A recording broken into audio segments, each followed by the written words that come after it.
요한복음을 계속 살펴보고 있습니다.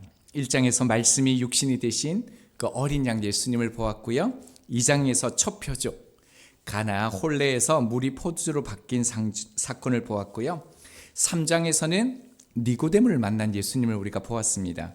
4장에서는요 수가성 여인을 만난 예수님, 그리고 두 번째 표적이었죠. 왕의 신하의 그 아들을 고치신 사건이었습니다. 5장에서는 세 번째 표적 무엇이었습니까? 베데스다 연못에 38년 된 병자를 고치신 사건이었습니다.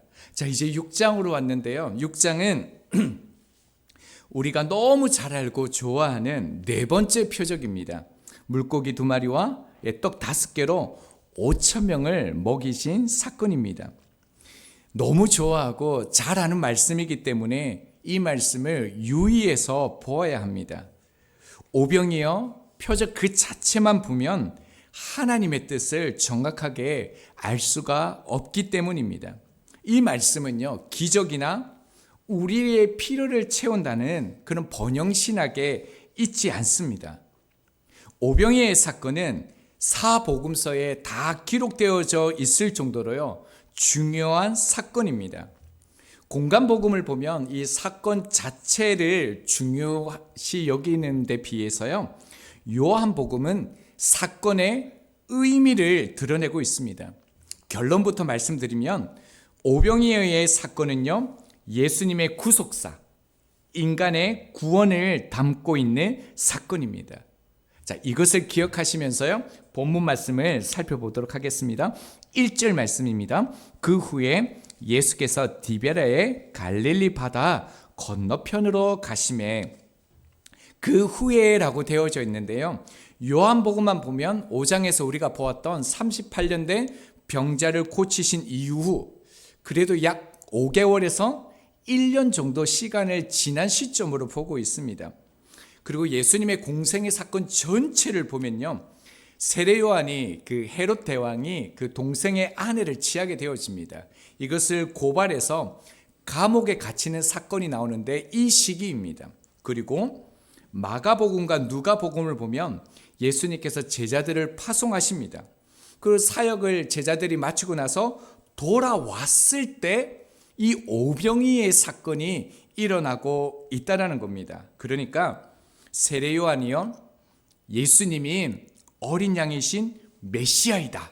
그리고 제자들이 예수님의 복음을 전하는 시점에 이 사건이 발생되어졌다는 겁니다. 당연히 그러니까 이 소식을 들은 사람들이 어떻게 되겠습니까? 수많은 무리들이 예수님께 나왔습니다.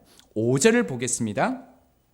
예수께서 눈을 들어 큰 무리가 자기에게로 오는 것을 보시고, 예수님께서는 큰 무리가 자기에게 오시는 것을 보셨다라고 얘기하고 있습니다.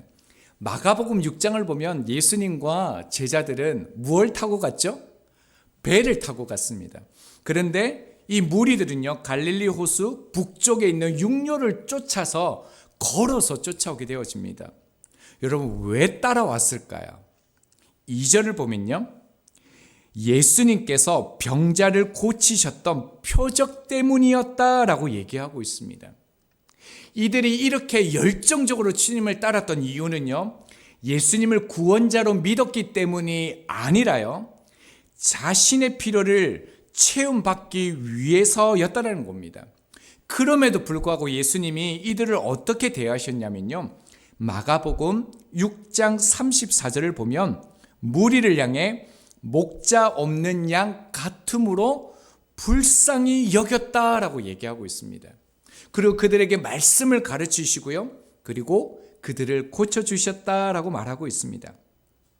자, 이런 상황들 속에서 날이 저물었습니다. 자, 그래서 5절 하반절을 보면요, 무리들을 먹이시기 위해서 빌립에게 묻습니다. 5장 5절 하반절입니다. 빌립에게 이르시되 우리가 어디서 떡을 사서 이 사람들을 먹이겠느냐 하시니. 여러분, 이제 중요한 사건이 시작되어집니다. 예수님은요, 무리들을 먹이시기 위해서 빌립에게 묻지 않으셔도 됩니다. 왜죠? 예수님은 다 아시기 때문에 그렇습니다. 그뿐만 아니라 능력을 직접 행하시기 때문입니다. 그런데도요, 예수님은 어디서 떡을 사서 이 사람들을 먹이겠느냐라고 물었습니다. 자, 예수님이 빌립에게요, 무엇을 지금 묻고 계십니까? 이 질문이 중요한데요. 어떻게 해야 이 많은 사람을 먹일 수 있느냐? 방법을 지금 묻고 계시는 겁니까? 아니다라는 겁니다. 이 말씀을 보면요, 빌립에게 어디서 떡을 사서라고 말하고 있습니다. 즉 장소를 묻고 있다는 것을 우리가 알아야 됩니다. 자, 1절을 보면요, 지금 이곳이 어디라고 말합니까? 갈릴리 바다 건너편이라고 얘기하고 있습니다. 요한복음 1장에 보면 가장 먼저 된 제자가 나오는데 그 제자가요, 빌립입니다. 그리고 이곳이 고향인 사람이 누구이겠습니까? 빌립입니다. 그래서요, 빌립은요, 그 누구보다도 이 지역, 이 지리와 사정을 너무나도 잘 알고 있는 사람이었습니다. 그래서 6절을 보면요, 빌립을 시험하고자 하심이다 라고 얘기하고 있습니다. 무슨 말일까요? 지금 제자들이 전도를 하고 돌아온 상황입니다. 그러니까 빌립에게 물은 것은요, 단지 장소를 묻는 것이 아니라요, 너희들이 복음을 전하고 왔는데 예수 그리스도에 대한 그 믿음이 분명한지를 예수님께서 시험하고자 하신다라는 것입니다. 그러니까 이 상황을 통해서요, 바르게 깨닫기 원하신다는 겁니다. 무엇을요?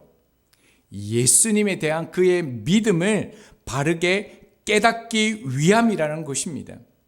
예수님은 빌립의 도움을 필요로 하는 것이 아닙니다.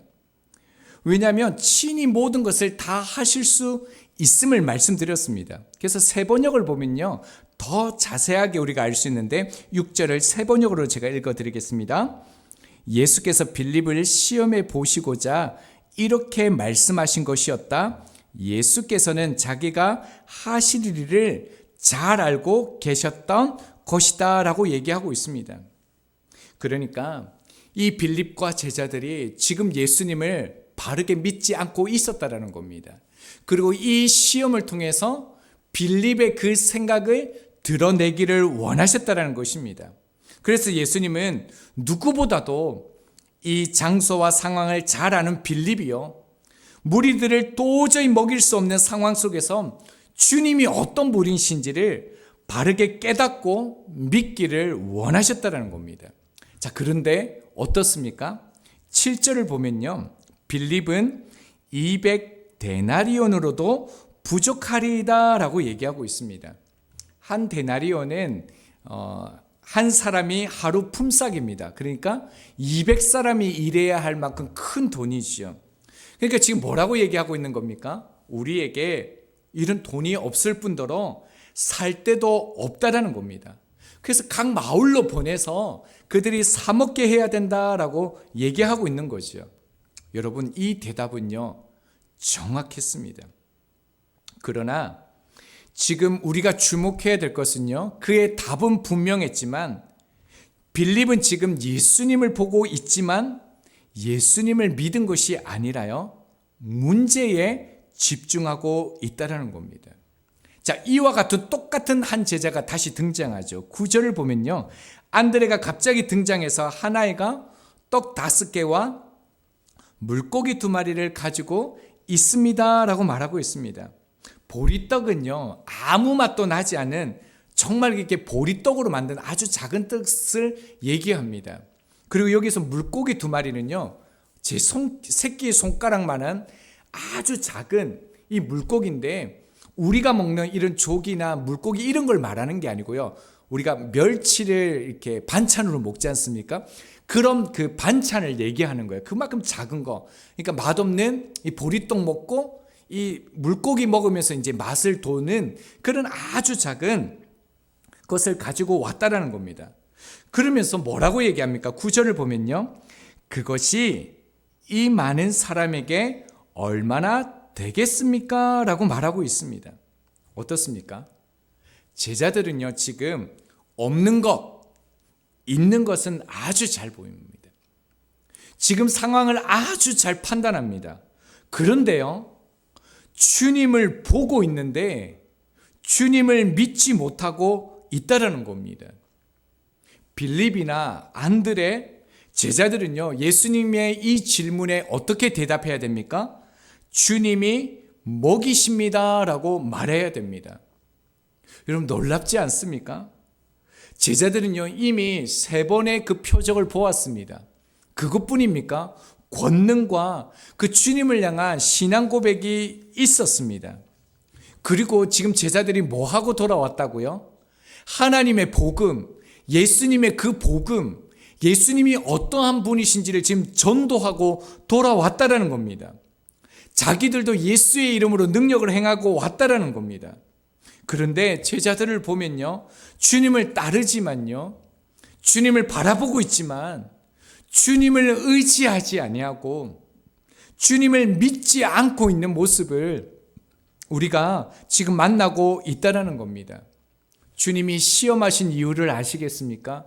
이 실상을 지금 마음에 품고 있는 예수 그리스도를 향한 그 믿음이 어떠한 것인지 예수님께서는 이 표적을 통해서 그들이 알기를 원하셨다라는 겁니다. 그래서요, 주님은 당신이 어떠한 분이신지를 드러내십니다. 우리 10절을 보겠습니다. 예수께서 이르시되 이 사람들로 앉게 하라 하시니 그곳에 잔디가 많은지라 사람들이 앉으니 수가 5,000명쯤 되더라. 요한이 지금 강조하는 게 뭐냐면요, 모인 사람의 수가 5,000명쯤 되었다라고 기록하고 있습니다. 당시 관습에 따라서 여성이나 아이들은 숫자에 포함시키지 않았으니까 얼마 정도 모였을까요? 18,763명이 모였을 것입니다. 정확한 숫자는 아무도 모르기 때문에요, 천국 가서 한번 확인을 해볼 수 있도록 하겠습니다. 여러분, 5,000명쯤 모였다라는 게 왜 확실하냐면, 정확하냐면요, 로마가 세금을 거두기 위해서 인구 조사를 여러 번 했기 때문에 이 수치가 정확합니다. 자, 1절을 다시 보면 갈릴리 바다라고 하면 되는데 앞에 뭐가 붙어져 있습니까? 디베라라는 단어가 붙어져 있죠. 왜 그러냐면 이곳은 그 헤롯 안디바가 주 22년에요, 로마 황제 그 티베리우스 가이사가 내려줍니다. 그래서 그 황제의 이름을 따서 디베라라는 이름의 도시를 세우게 되어집니다. 그래서 이 지역이요, 디베라 바다라고 불려지고 있다는 것입니다. 요한이 지금 무엇을 강조해서 드러내고 있습니까? 하나님께서 주신 약속의 땅이요, 로마 황제의 이름을 딴 도시와 지명으로 불리게 된 것을 우리 가운데 드러내고 있습니다. 그뿐만 아니라 마가나 누가는요, 이곳을 뭐라고 얘기하냐면 한적한 곳, 그리고 빈들이라고 표현을 했습니다. 한적한 곳, 이 뜻은 뭐냐면요, 버림받은 황폐한 뜻이 있습니다. 그러니까 무엇을 말합니까? 로마의 땅, 세상의 땅, 버림받고 황폐한 이곳에 지금 오병이의 사건이 펼쳐지고 있는 것입니다. 자, 로마 그 피지배국입니다. 그런데요, 의아한 것은 어떻게 이런 많은 사람들이 모일 수 있었을까요? 이렇게 많은 사람이 모이는 것은 참 위험한 행동입니다. 그럼에도요, 이렇게 모일 수 있었던 이유가 있었는데, 갈릴리 지역은 굉장히 가난한 지역이었습니다. 왜냐하면 종교 지도자들이나 기독교인들이 종교세를 거두게 됩니다. 그리고 그 돈으로요, 갈릴리 지역의 비옥한 땅을 다 사들였습니다. 그러니까 갈릴리 사람들은 뭐가 되어집니까? 소장농이 되어집니다. 그런데 세금은 많이 바쳐야 합니다. 그들의 삶이 어떠한지 우리는 알 수 있습니다. 억울한 삶이었죠. 그뿐만 아니라 돈이 없으니까요, 치료를 받을 수도 없고 병든 자들이 많았습니다. 자, 그뿐만 아니라 요한은요, 장소뿐만 아니라 수많은 사람이 모일 수밖에 없었던 시간을 우리 가운데 드러내고 있습니다. 4절 말씀을 같이 보겠습니다. 마침 유대인의 명절인 유월절이 가까운지라. 요한만이요, 유일하게 이 오병이의 사건이 언제 일어났는지를 밝히고 있습니다. 언제요? 유월절이라는 거예요. 그러니까 이 오병이의 기적은, 이 표적은 유월절과 상관이 있다라는 거예요. 유월절을 모르면 이 오병이의 그 표적을 알 수 없다라는 겁니다. 유월절이 되면 그 흩어진 유대인들이 다 모입니다. 그러니까 어떤 현상이 일어나겠습니까? 흩어졌던 사람들, 가난했던 사람들, 억울했던 그 땅을 잃었던 수많은 사람들이 다시 모여서 하나님을 예배하면서 우리의 삶을 구원해 줄, 다시 오실 그 메시아의 그 열망이 확산되는 시기가 언제라고요? 이 유월절이었다는 거예요. 그래서 수많은 사람들이 모여들었다는 거예요. 저희들이 새벽 예배 때 출애굽을 통해서 그 유월절을 살펴보고 있는데요. 유월절이 무엇입니까? 출애굽 당시 하나님께서 애굽의 초태생은 모두 죽이셨습니다. 그런데 하나님의 말씀대로 문설주 임방의 어린 양의 피를 바른 백성들의 장자는 죽음을 면했죠. 구원을 받은 날을 기념하는 절기입니다. 자, 여러분, 요한이요, 장소와 시기와 이 상황들을 강조하면서 이 오병이의 이 사건을 유월절과 연결시키고 있습니다. 요한이 지금 무엇을 강조하고 있는 겁니까? 예수님이라는 거예요. 예수님을 믿으면 너희들이 경험했던, 너희 조상들이 만났던 그 하나님처럼 죽음이 넘어간다라는 거예요. 구원을 받는다라는 거예요. 그것이 이 오병이어의 사건이라는 것입니다. 한번 볼까요? 11절 말씀입니다. 예수께서 떡을 가져 축사하신 후에 앉아있는 자들에게 나눠주시고 물고기도 그렇게 그들의 원대로 주시니라. 주님이 하늘 향해서 기도했습니다. 여러분, 예수님이 여기서 무슨 기도를 하셨을까요? 저는요, 하나님 아버지께 감사를 하나님 앞에 기도하면서 그뿐만 아니라 주님은요, 하나님 아버지, 내가 주님의 뜻을 행하러 내가 왔습니다. 그 주님의 부르심 앞에 하나님 앞에 기도했을 것이라는 거죠. 그리고 난 후에 어떻게 합니까? 오병이의 떡을 떼어 나누어 주십니다. 10절을 보면요, 그 무리들을요 어떻게 하셨냐면 안깨라고 말하고 있습니다. 이 단어가 뭐냐면요, 비스듬히 눕거나 기대다라는 표현이 있습니다. 이 안깨라는 단어와 똑같이 사용된 그 곳이 어디냐면요, 누가복음 22장 24절입니다. 누가복음 22장 14절입니다. 때가 이름에 예수께서 사도들과 함께 앉으사. 이 단어와 동일한 단어입니다. 여러분, 이 장면은 무슨 장면입니까? 예수님의 성찬식입니다. 예수님께서 마지막 유월절 가운데 그들을 어떻게 하셨다고요? 앉게 하셨습니다. 그리고 오병이어 때 떡을 나누신 것처럼 어떻게 하셨습니까? 떡과 잔을 나누셨습니다. 예수님의 고난과 죽음의 때가 이르렀음을 의미하기도 하는 것이요. 자, 이 사건이요, 더욱더 분명하게 12절에 드러납니다. 우리 같이 한번 12절은 읽겠습니다. 시작.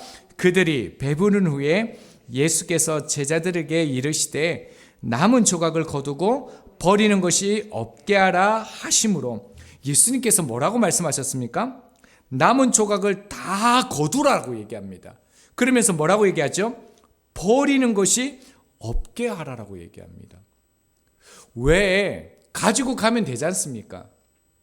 그런데 왜 주님께서는 버리는 것이 없게 하라라고 얘기했을까요? 기적의 증거물이기 때문에 그렇습니까? 아니면 음식을 남기면 안 되기 때문에 그렇습니까? 중요한 구속사의 의미가 여기서도 드러나는데요. 버리다 이 뜻이요, 무슨 뜻이 있냐면 멸망시키다라는 뜻을 가지고 있습니다. 이 단어가 쓰인 같은 말씀이 어디에 있냐면요, 요한복음 3장 16절입니다. 하나님이 세상을 이처럼 사랑하사 독생자를 주셨으니 이는 그를 믿는 자마다 멸망하지 않고 영생을 얻게 하려 하심이라. 버리다와 같은 단어가 무슨 단어라고요? 멸망이란 단어와 같습니다. 그러니까요, 버리는 게 없게 하라 이 말은요, 저들을 멸망시키지 않게 하라는 것입니다.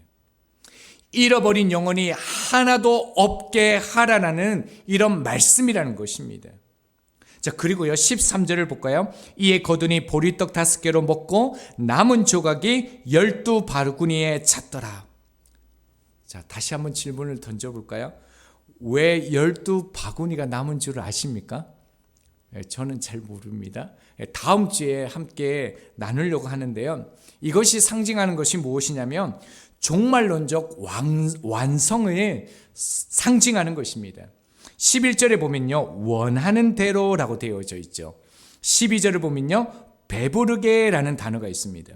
그리고 13절에 12바구니가 의미하는 바는 뭐냐면요, 완전한 뜻을 주셨다라는 거예요. 이게 무슨 말입니까? 3절을 볼까요? 예수께서 산에 오르사 제자들과 함께 거기 앉으셨다라고 말하고 있는데요. 앉으시니 이 단어가요, 왕의 권력인 그 상징인 보좌에 앉으셨다라는 이 말씀이에요. 그러니까 이제 뭘 말하는 겁니까? 완전한 떡, 주님의 통치, 주님의 완전한 다스림을 시작하시겠다라는 모습입니다. 주님께서 이 표적을 통해서 말씀하시는 것이 무엇입니까? 이 표적을 보고 떡을 나눠줄 때 먹고 주님을 메시아로 구원자로 믿는 자는요, 멸망하지 않고 영생을 얻을 것임을 보여주는 사건이 무엇이라는 겁니까? 이 오병이어의 표적이라는 것입니다. 한 영혼도 멸망하지 않게 하고 싶으셨던 그 주님의 마음이 드러나는 표적이 오늘 본문의 사건이라는 것입니다. 그런데 사람들은 어떻습니까? 이 오병이의 기적을 보고 그들이 예수 그리스도를 향하여 어떤 믿음과 어떤 마음을 가졌습니까? 14절 15절을 보면요, 여전히 그들이 주님을 따릅니다. 그러나 구원자이신 메시아가 아니라요, 자기들의 필요를 채워주는 선지자, 임금으로 삼으려 했다라는 겁니다. 그리고 주님은 어떻게 하십니까? 그곳에 있지 않고 떠나셨습니다. 여러분, 주님이 떠나셨다라는 것은요, 그들이 원하는 것이 진짜 복이 아니라요, 가짜라는 것입니다. 이제 말씀을 적용하겠습니다. 오병이의 사건은 물고기 2마리와 떡 5개로 어떤 상황에서도 우리를 먹이신다는 것을 말하는 표적이 아닙니다. 물론이요, 주님은 우리의 필요를 채우십니다. 그러나 채우시는 목적은 그것을 통해 예수님을 믿게 하려는 도구에 불과하는 것입니다. 제가 잠시 저희 집사람이 읽는 그 책 스복으로 가는 예수님이라는 책을 우연히 제가 읽게 되었습니다. 그 책 첫 부분에서 이렇게 말했습니다. 살면서 가장 필요한 것은 진정한 쉼이다 라고 말했습니다. 책 1부분을 제가 읽어드리겠습니다. 예수님께서 제자들을 불러 모으시고 물으셨다. 요즘 세상에서 가장 필요한 것이 무엇이냐? 그 물음에 아무 생각 없이 사는 제자들은 돈이다, 혹은 기술이다 등등 생각나는 대로 대답했다. 또 생각이 좀 있는 제자들은 요즘 세상에 가장 필요한 것은 신뢰다, 혹은 사랑이다 등등의 정신적인 가치에 초점을 맞추어 대답했다. 정말 그렇게 믿기 때문에 대답한 말이 아니고 실상은 스승의 질문에 칭찬받을 만한 대답을 찾아보려는 속셈이었다. 그러나 뜻밖에도 예수님의 대답은 이러했다. 그것은 쉼이다. 이렇게 책에 기록되어져 있었습니다. 무슨 의미일까요? 예수님 당신 자신을 두고 하신 말씀이었습니다. 쉼은요, 오직 예수 그리스도 안에서 주어지는 것이라는 것입니다. 제자들은 예수님을 믿지 않은 것이죠. 주님이 원하시는 내가 되어야 하는데 반대로 내가 원하는 주님을 억지로 만들어 놓고 믿고 있지는 않는지 우리의 삶을 살펴보아야 합니다. 우리에게 참된 양식은요, 이 땅에 허망한 것이 아닙니다. 오직 예수 그리스도입니다. 여러분, 이 오병이의 사건이 어떻게 나의 오병이의 기적이 표적이 되어줄 수 있을까요? 우리는 분명히 예수님을 구주로 영접했습니다. 그런데 우리의 모습을 살펴보면요, 제자들과 다르지 않습니다. 주님을 바라보아도요, 주님께 맡기지 않습니다. 오히려 세상을 바라보고 현실에 적응하며 삽니다. 그러니요, 예수님을 따라가도 함께해도 무기력한 것입니다. 말씀대로 순종하는 것이 쉽지 않습니다. 그러나 우리의 마음이 바뀌어야 합니다. 광야에서요, 빈들에서 고통의 자리, 눈물의 자리, 일상의 평범한 자리에서 주님을 바라볼 뿐만 아니라 예수님을요, 믿어야 합니다. 어떻게 예수님을 믿을 수 있을까요? 예수님의 말씀을 들어야 합니다. 반드시 삶의 그 자리에서 말씀이 들려져야 합니다. 그런데 그것으로 끝내면 안 됩니다. 그 다음에 뭐가 있어야 되냐면요, 반드시 말씀에 순종해야 됩니다. 그리고 또 한 가지가 있습니다. 반드시요, 주님의 이름으로 기도해야 됩니다. 우리는 연약해서 넘어집니다. 분명히 우리는요, 말씀을 쫓아 행할 수가 없습니다. 그런데요, 이런 연약한 육체를 가지고 있음에도 불구하고 분명히 하나님의 뜻을 이룰 수가 있습니다. 어떻게 하나님의 말씀대로 우리가 살아가고 그 하나님의 말씀을 내 삶에서 이룰 수 있을까요? 그것을요, 주님께서 겟세마네 동산의 기도에서 보여주신 것입니다. 주님이 땀방울이 핏방울이 되도록 기도하셨습니다. 그리고 말씀대로 살아내셨습니다. 말씀에 순종할 수 있는 길은 오직 주님의 이름으로 기도하는 것입니다. 가정과 일터에서 내 삶을 통해 예수님을 믿는 모습을 드러낼 수 있는 저희가 되기를 소망합니다. 그뿐만 아니라 이제 내 삶의 오병이어의 이 표적이 드러나기를 소망합니다. 그러하기에 이 믿음을 가지기 위해서 말씀이 들려지고 말씀에 순종하고 예수님처럼 기도했던 그 모습을 가지고 하나님의 그 뜻을 내 삶에 구현하는 저희들이 되어지기를 소망합니다.